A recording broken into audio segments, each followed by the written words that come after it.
सर्वमंगलमांगल्ये शिवे सर्वार्थसाधिके शरण्ये देवी नारायणि नमोस्तुते। मांगल्यधारण सुमुहूर्तो सुत्रगृह्णन्तो सुमुहूर्तो अस्तु सुप्रतिष्ठितमस्तु।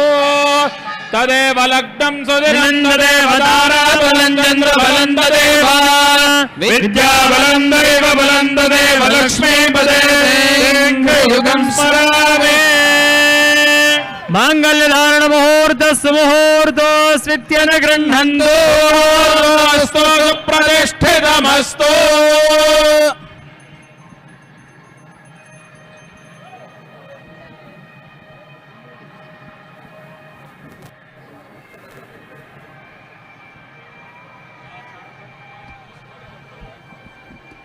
या सा पद्मासनस्था विपुलकटितटे पद्मपत्रायताक्षी गम्भीरावर्तनाभिस्तनभरनमिता शुभ्रवस्त्रोत्तरीया लक्ष्मीर्दिव्यैर्गजेन्द्रैर्मणिगणखचितैः स्थापिता हेमकुम्भैः नित्यं सा पद्महस्ता मम वसतु गृहे सर्वमाङ्गल्ययुक्ताम् लक्ष्मीं क्षीरसमुद्रराजतनयां श्रीरङ्गदामेश्वरीम्